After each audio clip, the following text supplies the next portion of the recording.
الذي خلقني فهو يهدين والذي هو يطعمني ويسقين وإذا مرضت فهو يشفين والذي يميتني ثم يحيين. إن الحمد لله نحمده ونستعينه ونستغفره ونعوذ بالله من شرور أنفسنا ومن سيئات أعمالنا من يهده الله فلا مضل له ومن يضلل فلا هادي له وأشهد أن لا إله إلا الله وحده لا شريك له وأشهد أن محمدا عبده ورسوله أما بعد.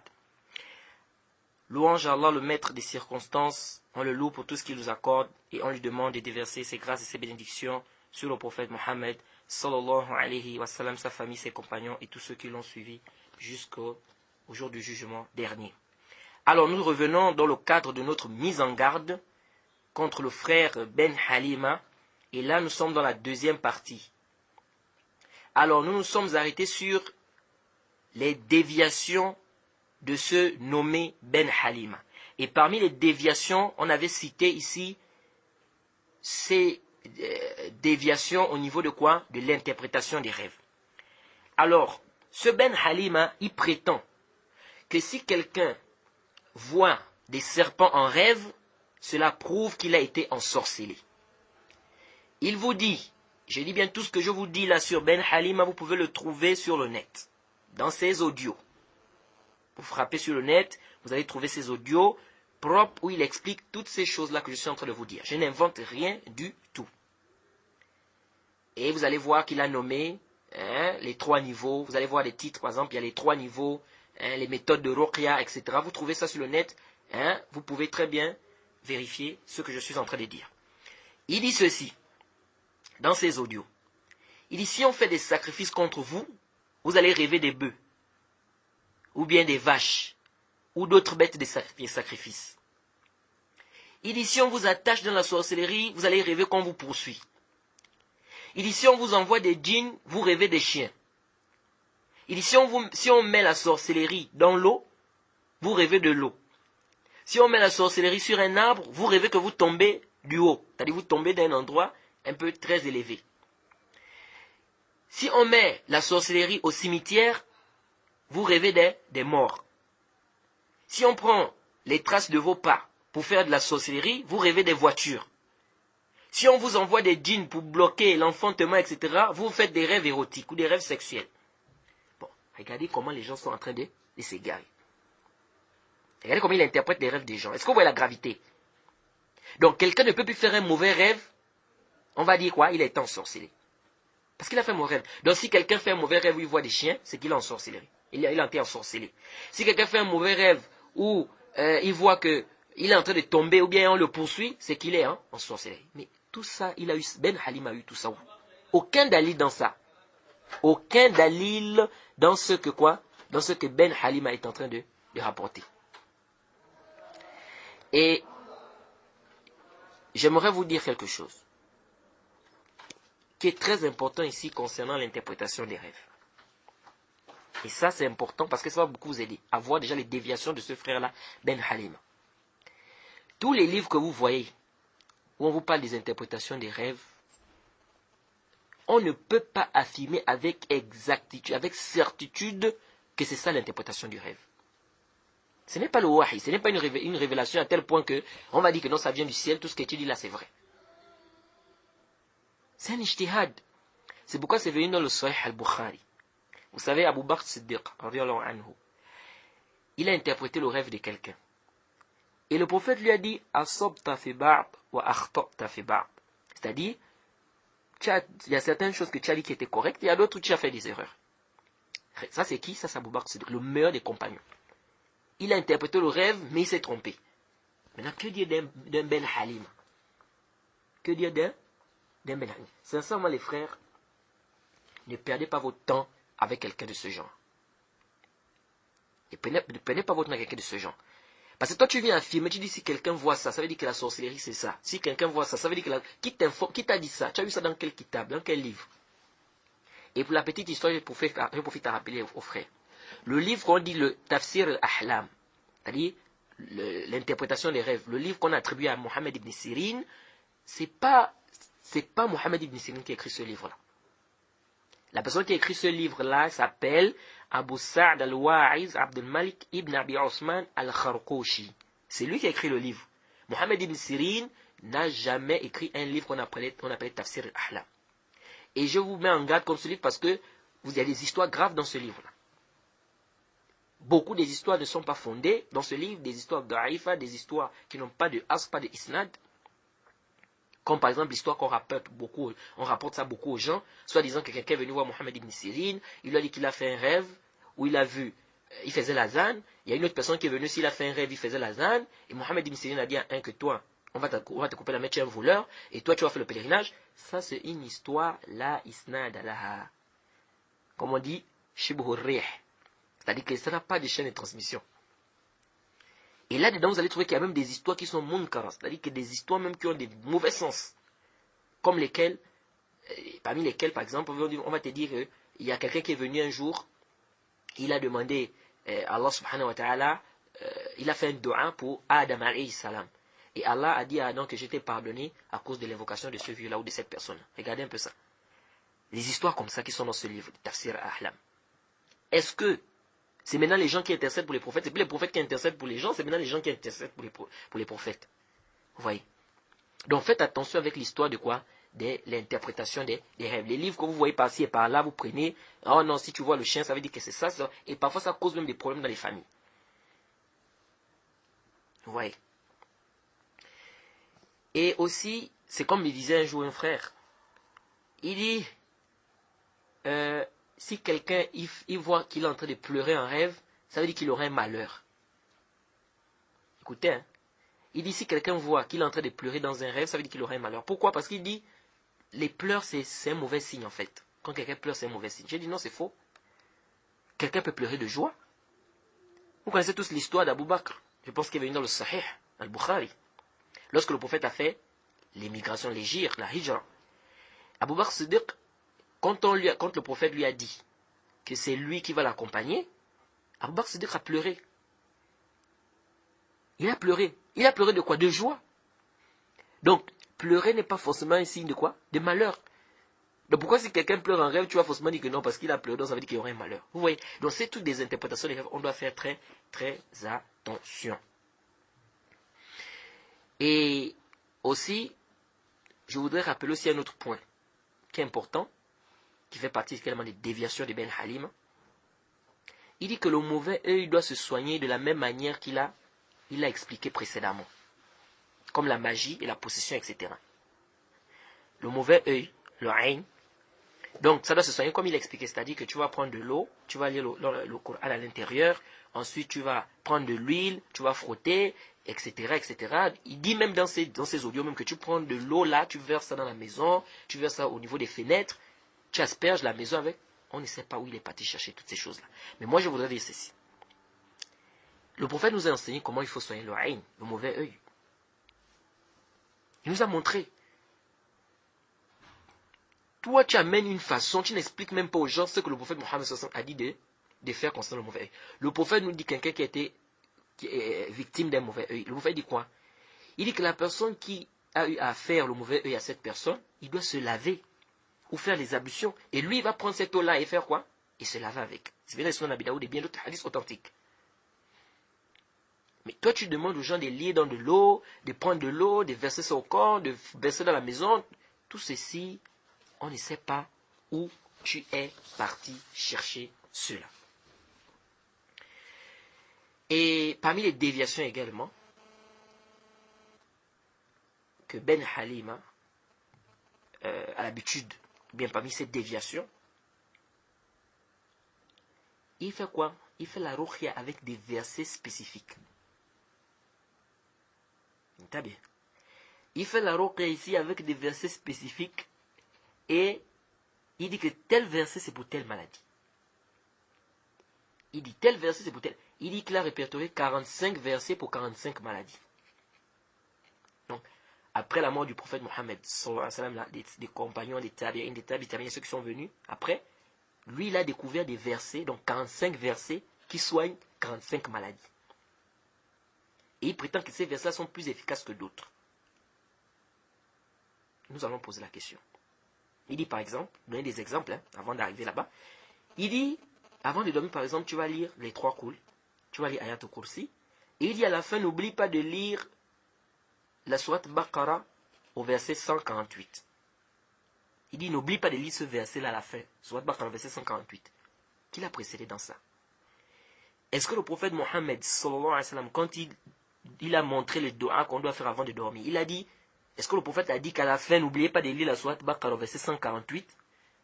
Ce verset-là, le prophète l'a dit dans un hadith. Maintenant, toi, tu viens spécifier aux gens, tu dis aux gens, avant de dormir, n'oublie pas de lire la sourate Baqara, verset 148. Tu as eu ça dans quel hadith authentique? Dans lequel? Tu as vu ça où? Qui t'a précédé dans ça? Donc, le prophète a oublié de nous dire qu'il y a un autre verset là, qui est dans la sourate Baqara, verset 148, que vous deviez lire en fait, qui est bien pour vous. Le prophète a oublié de nous dire ça. C'est toi maintenant, après 14 siècles, tu viens, tu dis non, il ne faut pas oublier de lire ce verset là avant de dormir. Subhanallah. Ça, c'est étonnant, ça. Et qui te dit, la question qu'on se pose ici, qui t'a dit que ce verset là est plus efficace que celui-là? On se pose la question. Qui t'a dit que ce verset là, il est plus efficace que l'autre? Qui te l'a dit?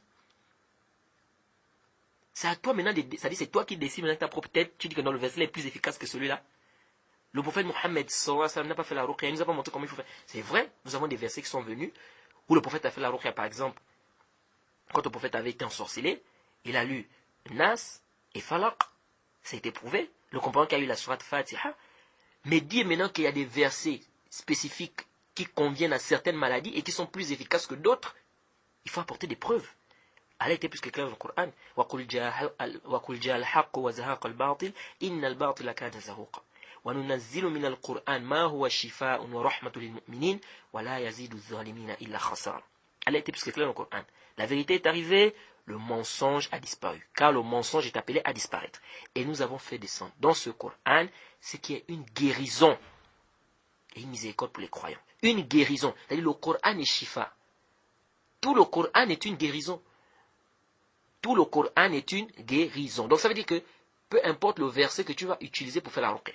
Donc venir spécifier des gens des versets et dire que ce n'est que ces versets-là qu'ils doivent utiliser, ou bien dire que c'est les versets qui sont les plus efficaces, il faut une burhan, il faut un dalil, il faut une preuve. Si tu n'as pas de preuve, nous allons te dire vraiment mon frère, ce que tu viens de dire là, on n'en a pas besoin, prends ça, mets ça à côté. Pourquoi? Parce que ici, là, c'est pas à toi de nous dire quel verset qui est meilleur, qui est plus efficace que d'autres dans la ruqya, sachant très bien que le prophète Mohammed ne nous a pas dit cela, les compagnons n'ont pas dit cela, les tabi'in n'ont pas dit cela. Donc toi, tu ne peux pas nous apporter quelque chose qui est meilleur pour nous que le prophète Mohammed sallallahu alayhi wa sallam ne n'a pas eu à voir ou bien ne nous a pas informé. Donc, spécifier des versets et dire que ces versets sont plus efficaces que d'autres. Sans un dalil, nous disons que ça là, on prend ça quoi?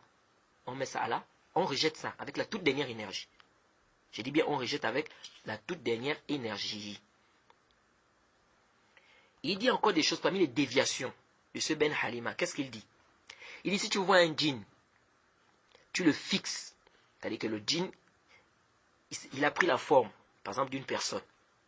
D'abord, on se demande, qui lui dit que celui-là c'est un djinn? Ça, c'est la première question qu'on pose d'abord. Il dit, si tu vois un djinn qui a pris la forme d'un être humain, tu le fixes. Qui lui a dit que c'est un djinn? Il a su ça comment? Parce que même Abu Huraira n'a pas su que c'était le djinn. Quand Shaitan est venu, voler les dates dans le Sahih Bukhari, Abu Huraira n'a pas su. C'est le prophète qui lui a donné l'information en disant que tu sais qui est venu te voir là, c'est le Shaitan. Donc même Abu Huraira n'a pas su. Mais lui, ce qui est étonnant, c'est que lui découvre. Donc il dit, si tu vois le djinn, il va te dire, non, mais il peut me dire que lui-même il a un djinn. Il peut te dire, mais qu'est-ce qui nous prouve que ce qu'il dit est vrai? Vous voyez? Il dit, non, si tu vois le djinn dans sa forme, ou bien dans une forme, tu le fixes dans les yeux. Il dit, le djinn là ne peut pas bouger. Il ne peut pas partir. Il dit, le djinn ne peut partir que si tu tournes le dos. Il dit, mais si tu ne tournes pas le dos, il est là, il ne peut pas bouger. Donc tu le fixes dans les yeux, il ne bouge pas. Donc c'est comme si tu l'as hypnotisé. Regardez les choses qui... ce gars-là, quand vous écoutez, vous voyez à quel point il est égaré. Il dit, tu le fixes dans les yeux. D'abord, comment il a su que les djinns, que celui-là c'est un djinn, on ne sait pas. Il dit, tu le fixes dans les yeux, il ne peut pas bouger, il ne peut bouger que si tu tournes le dos. Et il dit, il ne peut pas s'enfuir. Il dit, une fois que tu l'as fixé, il dit, qu'est-ce que tu fais maintenant? Ici, il dit, tu lis maintenant le Coran. Il dit quoi? Il dit, tu fais quoi? Tu lis maintenant le Coran. Donc là, maintenant, tu vas le tuer. Regardez un peu des choses comme ça. Qui a dit à Ben Halima toutes ces choses-là? Vous voyez comment quelqu'un est égaré? Et parmi les points aussi que nous allons traiter aussi, peut-être je vais dire l'avant-dernier point peut-être, parce que comme je vous l'ai dit, il a tellement des erreurs que je vous dis que s'il fallait les citer ici, là, on pouvait en faire peut-être même 10 audios. Et comme je vous l'ai dit, ça peut faire un livre. L'avant-dernier point ici que je vais traiter ici, qui est l'un des points aussi les plus importants aussi, c'est quoi? C'est la lecture dans de l'eau, puis de se laver avec cette eau. La lecture dans de l'eau, puis de se laver avec cette eau. Et ça, c'est une mas'ala, ou bien c'est un point qui est beaucoup répandu dans nos pays, ou dans notre pays. Je demande votre attention ici, parce que ce que je vais dire là, c'est très important. On nous a toujours dit que lorsqu'on veut faire la ruqya, l'exorcisme, etc., on lit dans de l'eau les versets du Coran, et puis on boit cela. Ou avec de l'huile, et puis on frotte. Ou dans l'encens. Et j'ai oublié même d'expliquer que Ben Halim, parmi les choses, n'est-ce pas, qu'il utilise dans ses soi-disant pratiques de ruqya, il dit quoi? Il parle de l'encens. Mais moi je me pose une question. C'est qui a dit à Ben Halim que l'encens, c'était parmi les choses, par exemple, qui chassaient les djinns? Qui a dit ça? Parce qu'on entend ça. On ne sait pas. C'est-à-dire, les gens ont des... Moi, je ne comprends pas les gens, quoi. Le prophète Mohammed, sallallahu alayhi wa sallam, nous a montré une voie qui est propre et claire. Pourquoi les gens veulent laisser cette voie pour aller suivre une voie qui n'a rien à voir avec la voie du prophète Mohammed, sallallahu alayhi wa sallam?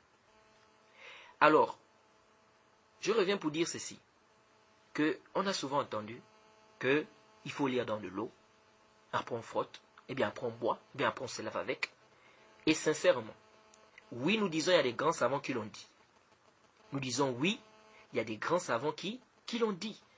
Tel que le Cheikh Abdelaziz bin Baz, rahimahullah, tel que Ibn Qayyim, rahimahullah. Et on rapporte même qu'Ibn Qayyim, qu'il a lu la Fatiha dans de l'eau lorsqu'il était à la Mecque et il a été guéri. Donc il y a des grands savants qui le disent. Qu'on lit le Coran dans de l'eau, et puis on boit, ou bien on verse ça, on se lave comme notre cher Ben Halim est en train de dire. Donc de lire dans de l'eau, ou bien de verser ça. Et j'ai même appris qu'il y a certains qui lisent dans de l'eau, dans des bidons, et puis ferment et ils vendent ça aux gens.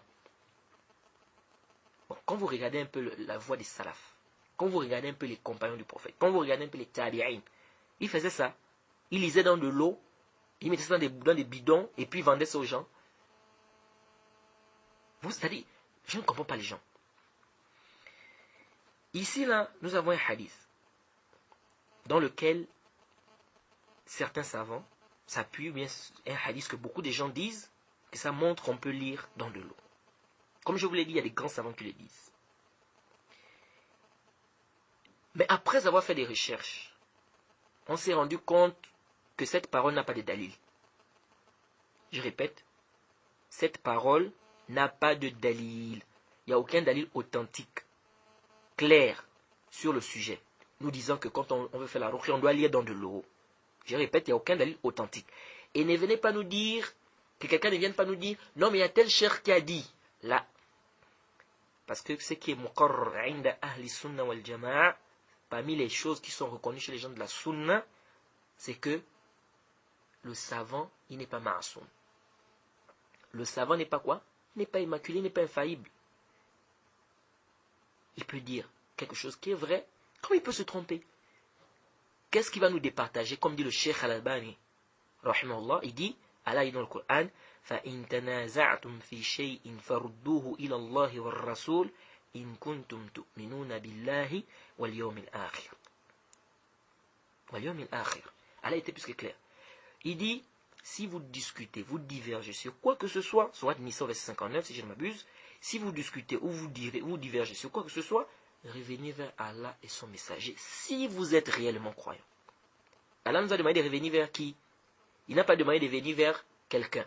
Il n'a pas demandé de revenir vers, je ne sais pas, la maison de quelqu'un, ou bien la mosquée de quelqu'un. Non, il nous a demandé de revenir vers Allah et son messager. Nous avons le Coran, nous avons la Sunna, nous avons la compréhension des pieux prédécesseurs. Voilà ce qui va nous départager.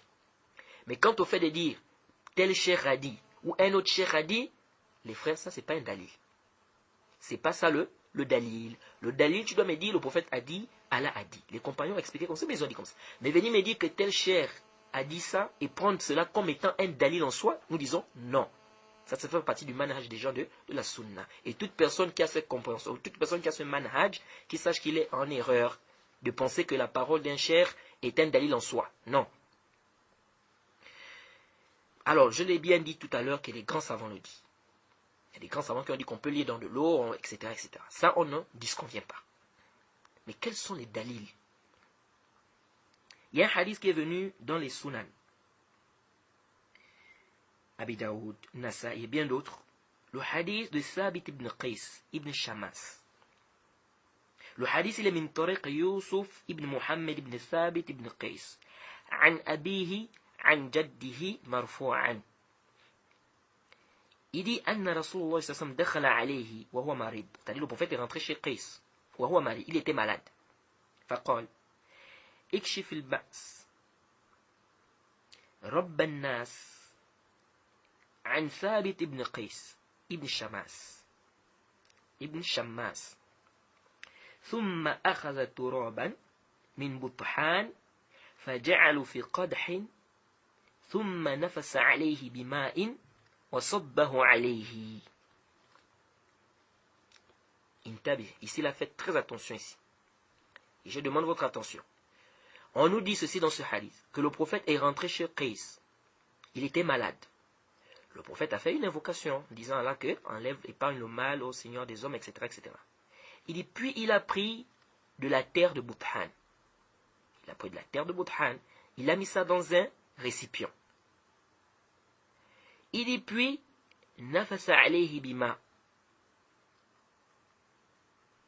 Nafasa alayhi bima.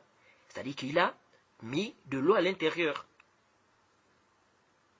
Il a positionné. Fasobba alayhi. Il a versé ça sur Thabit ibn Qais. Ce hadith, c'est un hadith qui est da'if. Je répète, ce hadith est un hadith da'if. Ce n'est pas un hadith authentique. Le cheikh Mohammed Nasr Din al-Albani, rahimahullah, il a dit que ce hadith est un hadith da'if. C'est pourquoi quand on a posé la question au cheikh al-Albani, et cet audio vous pouvez le trouver sur le net, sur le fait de lire dans de l'eau, quelqu'un lui a demandé qu'il y a des gens qui disent qu'il y a des salafs qui l'ont fait. Il dit, quant au fait de dire qu'il y a des salafs qui l'ont fait, c'est-à-dire les compagnons, les tabi'in, ou bien de dire que le prophète l'a fait, il dit non. Il dit, mais si vous dites qu'il y a des savants qui l'ont dit, il dit oui. Il dit, mais dire qu'il y a les compagnons qui l'ont fait, ou bien le prophète Mohammed l'a fait, il dit non. Et ce hadith, c'est un hadith qui a été rendu faible par le cheikh al-Albani, rahimahullah. Vous avez trouvé que certains m'ont dit le hadith authentique. Et nous disons, les khilaf des savants sur l'authenticité d'un hadith ou la faiblesse d'un hadith, c'est comme les khilaf des savants dans les masaïl du fiqh. Ça veut dire quoi ici? Ça veut dire que c'est pas parce qu'un savant a authentifié que c'est forcément un hadith authentique. On doit regarder quoi? On doit regarder le burhan, on doit regarder le hujja. Pourquoi ce savant a dit que le hadith est authentique? Pourquoi l'autre a dit que c'est daif? Et par rapport au qawaid des hadiths, c'est-à-dire par rapport aux règles et aux principes des hadiths, on va savoir celui qui est dans la vérité ou celui qui n'a pas eu, ou bien dont son avis n'est pas correct. Et bien évidemment, ce n'est pas donné à tout le monde, c'est quelqu'un qui a déjà un niveau, des bases, etc. tu n'as pas le niveau de faire le tamiz, etc. Ça, c'est un autre cas là-bas. Moi, je ne parle pas de ça. Alors, ce hadith, le problème de ce hadith, c'est quoi? C'est que nous avons un rapporteur dans ce hadith qui s'appelle Yusuf ibn Muhammad. Yusuf ibn Muhammad. Rappelez-le, c'est-à-dire, il faut bien retenir ce nom-là. Yusuf ibn Muhammad, Ibn Hajar a dit dans son livre At-Taqrib, Maqboul. Il est Maqboul. Maqboul, vous allez voir des gens, ils viennent, quelqu'un qui n'a pas de principe dans le hadith, il n'a pas les règles, il ne connaît pas, il ne maîtrise même pas les istilahats de certains savants, c'est-à-dire les terminologies de certains savants. Il vient et dit, mais Al-Hafiz ibn Hajar, il a dit que le hadith, le rapporteur, il est Maqboul. C'est-à-dire que ça veut dire qu'il est acceptable, donc on peut prendre le hadith, c'est authentique. On dit non, Haza khata. Tu as mal compris, et ici, tu es en erreur. Pourquoi? Parce que Al-Hafiz ibn Hajar, rahimahullah, lorsqu'il dit maqboul, lorsqu'il dit sur un rapporteur qu'il est maqboul, ça veut dire quoi? Inda al-mutaba'a. Ça veut dire que si on voit ce rapporteur dans un hadith, il est faible. Mais on ne va accepter son hadith que lorsqu'il est quoi? Il y a un mutaba'a. C'est-à-dire qu'il y a un autre rapporteur qui vient, qui l'a suivi dans ça. Il y a un autre rapporteur qui est venu et qui l'a suivi dans ça. Là, on parle de quoi? De mutaba'a. Bien évidemment, ce n'est pas ici un cours sur le mustalah al-hadith. C'est quoi le mutaba'a, c'est quoi, etc. Non. Mais ici, je vais juste vous faire comprendre quelque chose qui est important. C'est qu'Al-Hafiz ibn Hajar, si vous voyez, il dit sur un hadith qu'il est maqboul, sachez que c'est Inda al-mutaba'a. Lui-même, il a dit très bien au début de son livre. Donc, ça veut dire quoi? Ça veut dire qu'à la base, le hadith est faible. Pour qu'il soit authentique, il faut le mutaba'a. Il faut un autre rapporteur qui vient rapporter la même chose que lui. Et ici, ce n'est pas le cas de ce hadith. Ce n'est pas le cas de ce hadith. Certains ont voulu renforcer ce hadith. Vous allez voir qu'il y a certains savants qui ont voulu renforcer ce hadith en disant qu'il se renforce avec d'autres hadiths. Parmi les hadiths qu'ils ont apportés pour venir renforcer ce hadith,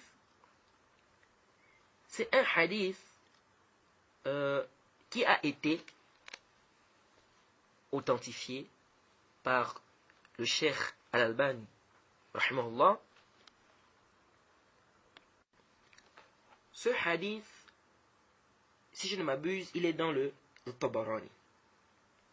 Ce hadith est dans quoi? Est dans le Tabarani. Et dans ce hadith, on nous fait comprendre dans ce hadith que le prophète Mohammed sallallahu alayhi wa sallam avait été mordu par un scorpion. Et il a pris du sel avec de l'eau. Il a mis ça à l'endroit où il y avait la plaie et il a lu. Cher frère, il y a un frère qui est venu une fois. Il est venu me voir, un frère d'une mosquée. Il m'a dit, mais toi tu as dit qu'il n'y a pas des hadiths authentiques qui sont venus montrer que le prophète a lu dans de l'eau. Mais j'ai vu un hadith que le Cheikh Al-Albani a authentifié. Et dans ce hadith, le prophète a lu dans de l'eau. Je lui ai dit, il n'y a aucun hadith où le prophète a lu dans de l'eau. Il dit, mais je te dis que j'ai vu le hadith où le prophète a lu dans de l'eau. Je lui ai dit que va bien regarder le hadith, tu ne trouveras pas que le prophète a lu dans de l'eau. Il m'a dit, mais je te dis que le hadith est authentique. J'ai dit, va regarder seulement le hadith. Et c'est après que le frère est venu, il m'a dit, ah oui, tu avais raison. Il n'est nullement cité là-bas que le prophète a lu dans de l'eau. Et c'est ça, et c'est là où beaucoup de gens s'embrouillent. Parce que dès qu'ils voient ce moment le hadith, l'eau, et ils voient Ruqya, c'est fini. Non, lisez très bien le hadith. Il n'est nullement cité dans ce hadith où le prophète avait été mordu par un scorpion qu'il a lu dans de l'eau. On te dit qu'il a pris le sel avec de l'huile à mélanger, il a mis ça sur la plaie et il a lu. Où est-ce qu'il a lu dans de l'eau ici? C'est pas cité. Et par conséquent, si là-bas le prophète n'a pas lu dans de l'eau, ce hadith ne peut pas venir renforcer le hadith de qui? De Sabit ibn Qais. Puisque parmi les qawaïd, parmi les règles dans le taqwiya du hadith, il faut qu'il y ait un muwafaqa bayna shahid wal mashhoud. C'est-à-dire, le hadith qui va venir témoigner ou qui va venir renforcer, il doit avoir un muwafaqa, c'est-à-dire, ça doit aller dans le même sens. Là-bas, il n'a pas lu dans de l'eau. Là-bas, on dit qu'il a lu dans de l'eau. Donc, ça ne peut pas venir renforcer, puisque ce n'est pas le même code, ce n'est pas le même sujet.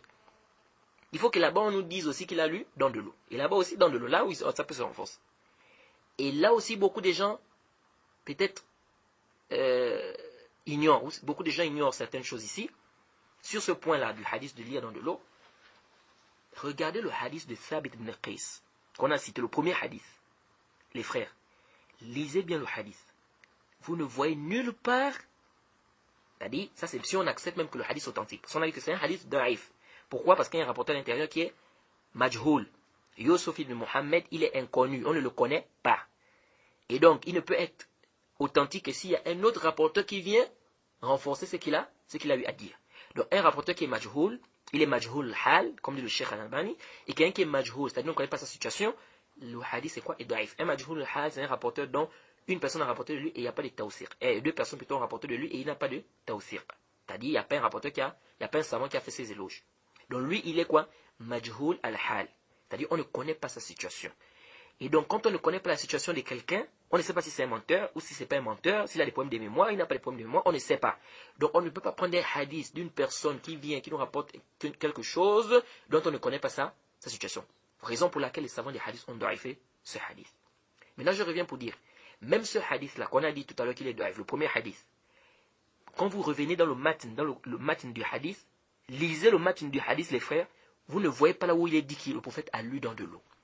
C'est-à-dire, même le hadith là, qu'on a dit que c'est daïf, même si on accepte qu'il est authentique, alors on descend, on dit que le hadith est authentique. Mais regardez le hadith, le matin du hadith.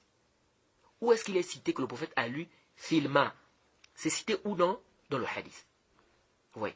Donc en réalité, il n'y a pas un hadith authentique qui vient nous dire que le prophète Mohammed sallallahu alayhi wa sallam a lu dans de l'eau, ni les compagnons.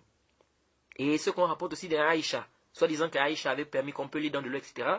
Dans le Musnad d'Ibn Abi Shayba, Ibn Hajar aussi a dit que quoi? C'est daïf. Donc on n'a pas un hadith authentique du prophète ou des compagnons qui nous dit qu'on doit lire dans de l'eau. Et pourquoi vous voulez forcément lire dans de l'eau? Nous avons des hadiths dans le Bukhari et Muslim où le prophète a fait la ruqya. Il a lu directement sur lui. Il y a des hadiths où le prophète a montré comment il faut faire la ruqya. Tu mets la main où tu as mal, tu lis. Pourquoi vous voulez forcément lire dans de l'eau? Pourquoi? Ou dans de l'huile. Ou prendre de l'eau, verser ça dans toute la maison, asperger. Pourquoi vous voulez forcément ça? Vous voyez? Donc il n'y a pas de hadiths. Et il y a d'autres qui vont te dire, non, ici on est en train de parler d'un domaine médical. Non. Quand tu prends déjà le Coran, tu lis déjà le Coran, ici tu rentres dans l'adoration ici. Ici tu rentres dans l'adoration.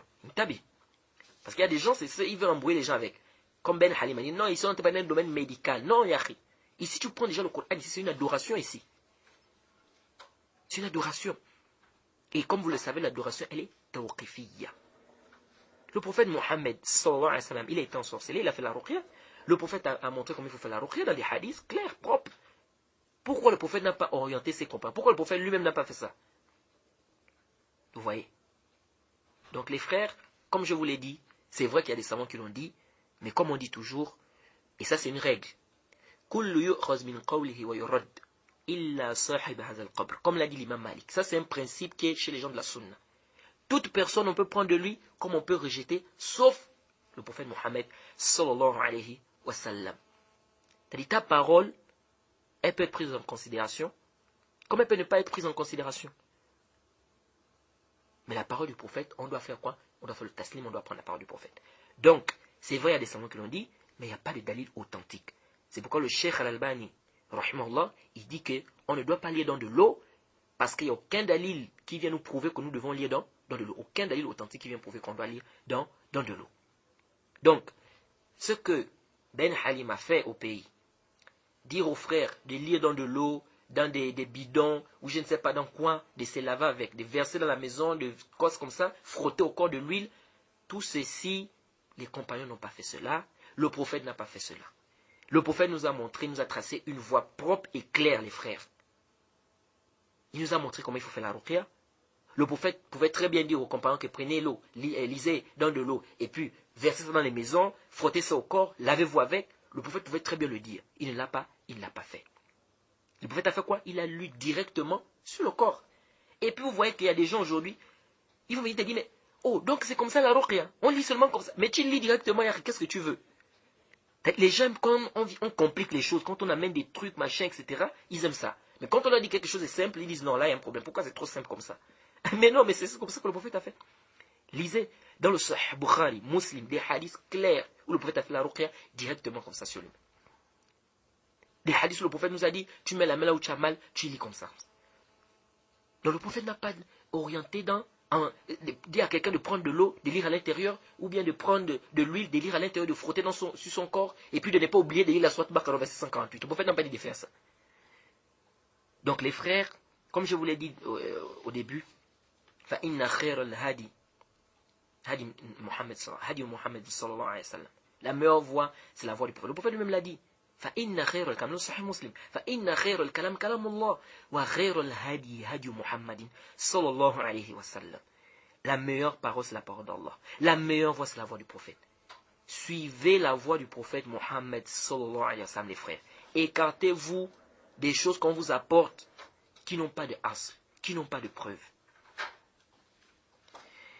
Et comme je vous l'ai dit tout à l'heure que ici là on ne doit pas toujours dire « Oh non, mais il y a tel savant qui a dit non. » Ici, ce n'est pas ça le problème.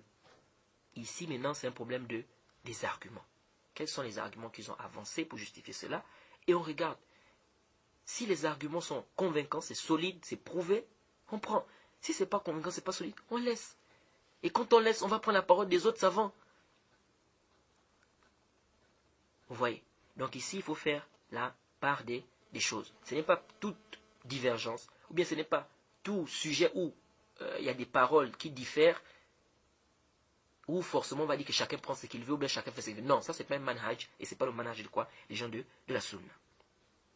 Alors donc, ce qui est, après tahqiq, ce qui est prépondérant, c'est que en vérité, il n'y a pas un texte authentique qui nous dit, même si on sait que beaucoup de gens le font, c'est répandu, et même il y a des savants qui le disent, des grands savants même, mais comme nous disons, il y a aussi d'autres savants aussi, qui sont aussi des grands savants aussi, qui disent qu'on ne doit pas le faire. Pourquoi? Tout simplement parce qu'il n'y a pas de dalil. Et le haqq est avec eux parce qu'il n'y a pas de dalil. Et nous avons des hadiths propres où le prophète a fait la ruqya, donc on se limite à ce que le prophète Mohammed sallallahu alayhi wa sallam a eu à faire, sans pouvoir déborder. Et Ben Halim aussi, il parle aussi d'une question qui est importante. Et on va peut-être terminer par ce point. Il parle d'un point qui est ce qu'on appelle la technique du captage. La technique du captage. Et cette technique qu'il nomme technique du captage, c'est quoi en fait? Il dit c'est en fait, c'est-à-dire c'est retourner les armes du djinn contre lui-même. Et il explique cela clairement en disant que c'est en fait lorsqu'il fait sortir le djinn du corps de quelqu'un, qu'est-ce qu'il fait? Il ramène le djinn. Regardez, hein. Il fait sortir le djinn du corps de quelqu'un, mais qu'est-ce qu'il fait? Il ramène le djinn. Quand il ramène le djinn, il fait quoi? Il le brûle. Et on a déjà dit, on ne sait pas où est-ce que Ben Halima a vu que le djinn est quoi? Est brûlé. Ou bien que le djinn se brûle. Alors il dit que le captage, c'est une technique qui consiste à retourner l'arme des djinns contre eux. Comme dans tous les cas où les djinns nous attaquent. Donc s'il fait la ruqya à quelqu'un, il fait sortir le djinn. Il dit, écoutez, hein, il dit qu'il va demander à Allah de faire revenir le djinn. Ensuite, il va lire un verset du Coran où Allah dit, Aynama takunu ya'ti bikumullah jami'a. Inna Allah ala kulli shay'in qadir. C'est-à-dire qu'Allah dit dans le Coran, où que vous soyez, Allah vous fera venir tous. Et Allah est parfaitement, Allah est capable de tout. Alors il dit, une fois il lit le verset là, le djinn revient. Et il dit que ça marche à tous les coups. Écoutez, hein, paraîtrait-il qu'il y a des gens qui ont attesté que ça marche toujours. C'est-à-dire, le djinn est déjà sorti, selon lui, selon sa prétention à lui. Parce que comme on l'a dit, qu'est-ce qui te prouve qu'il est réellement sorti? Parce que le djinn là peut être là. Il peut être là, et il te manque qu'il est sorti. Alors qu'il n'est pas sorti, il est là. Donc tu ne peux rien prouver ici. Parce que c'est quoi? C'est le monde invisible. Alors il dit le djinn, quand il fait sortir le djinn part. Quand le djinn part, il demande à Allah de faire revenir le djinn. Ensuite il lit ce verset là. Là où Allah dit, où que vous soyez, Allah vous fera venir tous. Et Allah est, et Allah est parfaitement, mais il est capable de tout. Alors, il dit ça, le Mufti lui a fait une fatwa, le Mufti d'Arabie Saoudite, Al-Sheikh. Et il lui a dit qu'il n'y a pas de mal dans cette technique de captage. Nous disons d'abord des 1, ça nécessite des preuves, que le Mufti a écouté cela et lui a fait une tazkiya, c'est-à-dire il a approuvé cela, il faut des preuves, et a supposé que le Mufti aurait dit cela. Nous supposons. On suppose que le Mufti a eu à dire, ou bien il était d'accord de ça. C'est ça le dalil? Est-ce que c'est ça le dalil qui va venir légiférer ton acte à toi? Non. C'est pas ça le dalil. Le dalil, le mizan, le critérium indispensable, nécessaire, pouvant trancher entre le haqq et le batil, c'est quoi? C'est le Coran, la sunna, la compréhension des pieux prédécesseurs. C'est ça. Et non pas venir me dire, ou bien venir nous dire que bon, il y a tel cheikh qui a approuvé ça. Il peut avoir approuvé, mais c'est pas son approbation qui montre que forcément ce que tu es en train de faire, c'est quoi? C'est le haqq. Non. Maintenant, nous disons ceci. Cette pratique-là, selon laquelle, parce qu'il dit que le djinn revient toujours. Et quand il revient, soit il demande au djinn de s'islamiser, ou soit il le brûle. Bon, on pose la question à Ben Halim. Le prophète Mohammed, sallallahu alayhi wa sallam, n'a-t-il pas fait sortir des djinns dans les corps des compagnons, ou dans les corps d'un compagnon? Il a fait oui ou non? Il a fait. Le prophète Mohammed a-t-il fait revenir le djinn, et puis discuter avec lui, bon, est-ce que tu t'islamises? Il faut que tu t'islamises. S'il dit non, etc., le brûler. Le prophète a-t-il fait ça? Et qui te dit qu'il se brûle? C'est-à-dire, moi, ce que je me demande, c'est comment il peut dire que quand il lit le Coran, le djinn là se brûle. Il voit ça où? Or, c'est le monde invisible. S'il nous dit que c'est le djinn qui lui dit, on va lui dire non, mais le djinn là, il peut te mentir. Il peut te mentir. Le prophète Mohammed a fait sortir le djinn, comme le hadith que je vous ai cité, le premier hadith où le prophète a dit, Ukhruj ya Abu Allah. Le prophète a demandé à celui, il a dit, sors, ennemi d'Allah. Le prophète ne lui a pas demandé, ou bien commencé à dialoguer avec lui. Et puis quand tu dialogues avec même ces djinns là, parce qu'on a dit au début de notre mise en garde, qu'on déconseille aux gens de parler avec des djinns, parce que c'est des menteurs. Et qu'est-ce qui ne te fait pas dire même que peut-être c'est un autre djinn, ou il y a un autre djinn qui est à côté, qui est en train de lui forcer à dire quelque chose. Qui est en train de le forcer, pardon, de dire quelque chose. Est-ce que vous voyez? C'est-à-dire qu'il est possible qu'un djinn soit à côté, et puis il est en train de le forcer à dire quelque chose. Vous voyez? Donc rien ici ne nous prouve que ce djinn-là se brûle réellement, parce qu'on ne le voit pas. Rien ici ne nous prouve que ce djinn-là, il est en train de se brûler, comme je vous l'ai dit tout à l'heure, là. Et puis, le prophète Mohammed, sallallahu alayhi wa sallam, n'a jamais, et en aucun cas, fait cela. Il n'a jamais dit que le djinn doit revenir, on doit le brûler. Et ce verset que tu apportes, que tu as spécifié, que tu dis que non, on doit lire le verset là pour que le djinn revienne, qui t'a précédé dans ça? Parmi les savants, parmi les pieux prédécesseurs, qui t'a précédé dans ça? Qui t'a précédé dans le fait de faire quoi? De dire ou de faire revenir ce djinn-là. Qui t'a précédé? Vous voyez? Et vous voyez comment les gens sont en train de s'embrouiller. Il spécifie les versets, on ne sait pas où il est parti, ramasser cela. Et vous allez voir qu'il va te prendre des versets, il va te dire par exemple, si quelqu'un par exemple, il a trop de djinns, il doit dire Ayat al-Kursi 100 fois. Aïna dalil. Où est la preuve qui dit que quand quelqu'un a trop de djinns, il doit dire Ayat al-Kursi 100 fois? Tu as la preuve de ça où? Le prophète a dit ça. Le Coran est shifa, tu lis. Maintenant, spécifier un nombre, que c'est le nombre là que je dois lire, et tu n'as pas un dalil, tu t'arrêtes dans la bid'a. Parce que vous allez voir que parmi les choses qui doivent être en conformité, n'est-ce pas, avec la sunna, la quantité. Toi, tu viens spécifier 100 fois. Le dalil de ça, c'est où?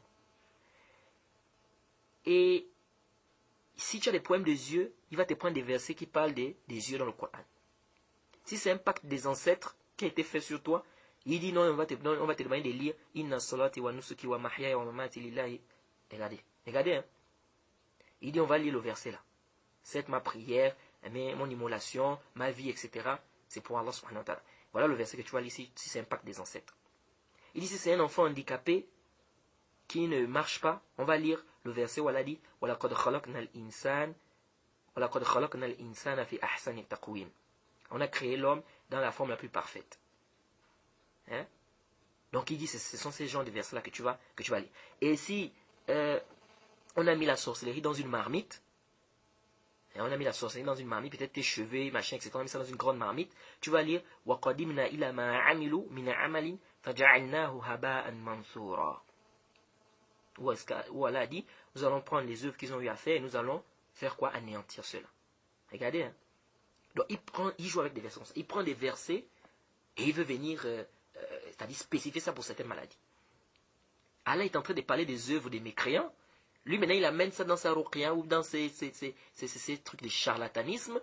Il vient dire aux gens que il faut lire ça ici, parce que la magie là qu'on t'a fait, c'est dans une marmite. Donc on va détruire la marmite là, donc on va venir lire le verset là. Regardez des choses comme ça. C'est-à-dire, qui lui a dit que ce verset là convient à ça, et non pas un autre? Qui lui a dit que ce verset convient à celui-là et non pas celui-là? Qui lui a donné cette information? C'est pas ça. Tu as un peu mal à la tête, on va prendre un verset qui parle de la tête. Tu as mal aux yeux, on va prendre un verset qui parle des yeux. Si tu as mal aux pieds, on va prendre... Non, c'est pas comme ça. Tout ceci, c'est inventer des choses sur Allah subhanahu wa ta'ala.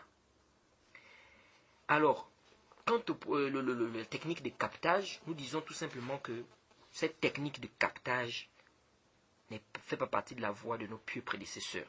Soi-disant qu'on doit prendre le djinn, on doit prendre le djinn, on doit l'attraper, on va lire sur lui, on le brûle, etc., etc.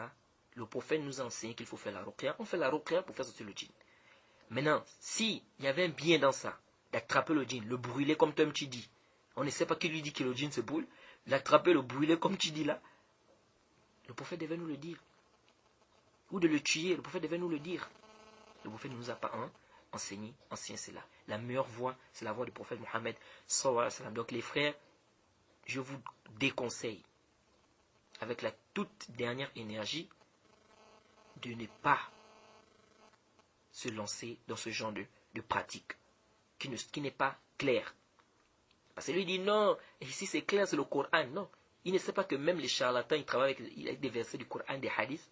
Il ne sait pas ça. Qu'il y a des charlatans, ils t'amènent des versets, des hadiths et tout, ils te disent voilà, c'est le Coran, il n'y a rien, c'est le Coran. Donc c'est des trucs qui ne sont pas clairs. Et il ose s'argumenter du hadith d'Abu Huraira. Regardez, hein, où Abu Huraira a attrapé le shaitan. Il voulait l'amener chez le prophète. Lorsque l'histoire qu'on a parlé récemment, c'est-à-dire que le shaitan est venu voler les dates. Il a pris la forme humaine. Il ose s'argumenter de ça pour légiférer sa pratique du captage. Nous disons cette istidlal est nulle. Pourquoi l'istidlal est nulle? Abu Huraira ici, il a attrapé quelqu'un qui était visible, on pouvait attraper. Toi, tu veux dire aux gens d'attraper des gens, c'est-à-dire des choses qu'on ne voit pas. Soit-disant de les brûler, de quoi, etc. Est-ce que l'istidlal que toi tu apportes est en conformité avec ce que toi tu pratiques, ou ce que tu es en train de dire? Ça ne passe pas.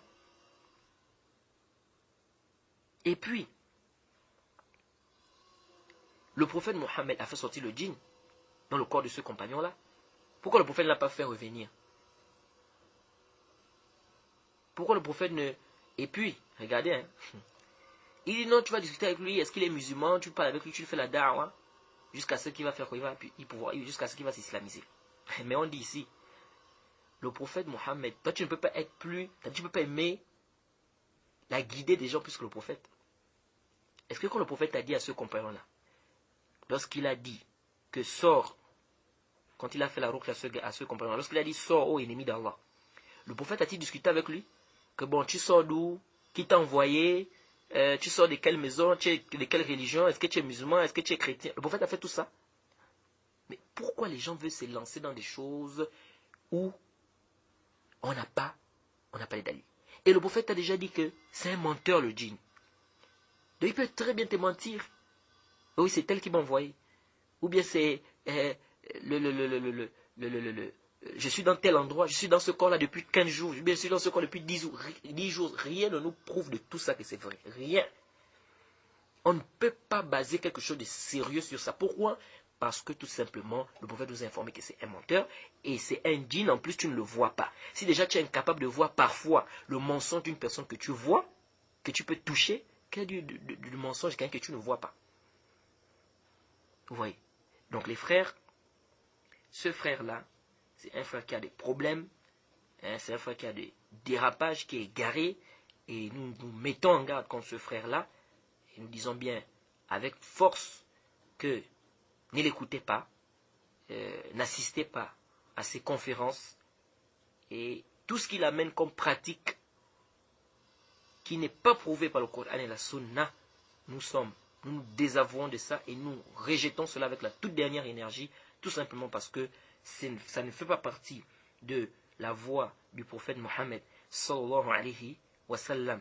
Et venir dire aux gens que non, ici nous sommes en train de parler d'un domaine médical, nous disons ça c'est batil. Pourquoi? Parce qu'ici tu te sers des versets du Coran, tu te sers des hadiths du prophète, et là tu rentres dans l'adoration, et par conséquent, il faut qu'on vérifie est-ce que c'est en conformité avec le shara, oui ou non. Et surtout, c'est pourquoi vous allez voir qu'il y a même des savants qui ont interdit, ou qui ont dit qu'il n'est pas permis, par exemple, de faire quoi? De faire la ruqya avec des appareils.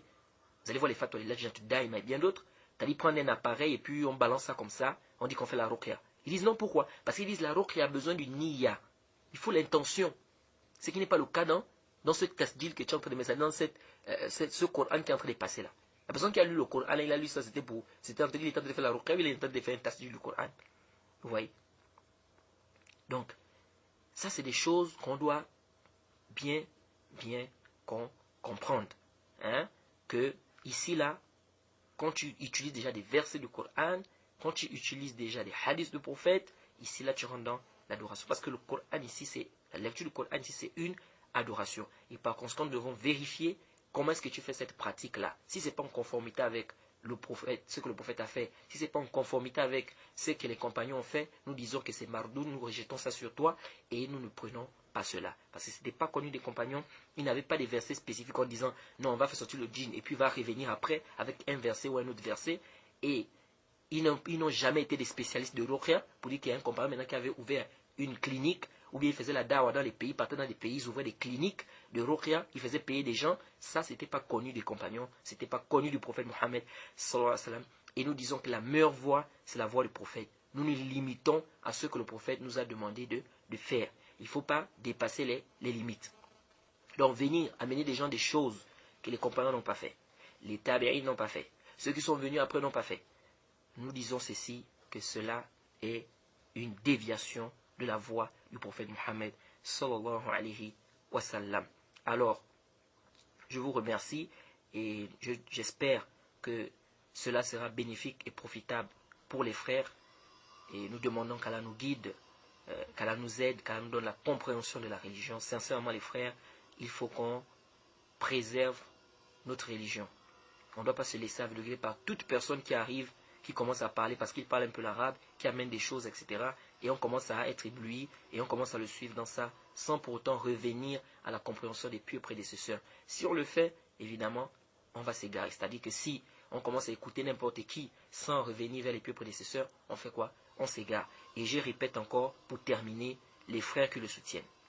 Les frères qui propagent, n'est-ce pas, sa da'wa, qu'ils craignent Allah, et qu'il sache que cette personne est un égaré et qu'il mette en garde contre lui, ou la moindre des choses qu'il s'écarte de lui. Parce que lorsqu'on voit un frère qui est, chez certaines personnes, considéré comme quelqu'un de la sunna, et on le voit soutenir ce genre de personnes, qu'est-ce que les ignorants vont dire? Ils vont dire que donc effectivement celui-là, il est bien guidé. Pourquoi il est bien guidé? Parce qu'on a quelqu'un déjà qu'on estime, qui le suit, qui le soutient. C'est pourquoi les savants ont mis en garde contre le fait de s'asseoir avec les gens des sectes, les gens des bid'ah. Pourquoi? Parce que ça va, parmi les sagesses de ça, c'est que ça met dans le cœur de l'ignorant, n'est-ce pas, que cet égaré-là est sur le chemin droit, puisqu'il voit un frère qui est reconnu de la sunna marcher avec lui. Alors il s'est dit que bon, s'il marche avec lui, c'est qu'il considère que c'est une personne de la sunna. Alors on va s'arrêter par ici. On demande qu'Allah nous pardonne, qu'Allah nous facilite, qu'il nous guide. Wa subhanaka Allahumma bihamdik. Wa ashhadu an la ilaha illa anta astaghfiruka wa atubu ilayk. Assalamu alaikum wa rahmatullahi wa barakatuh.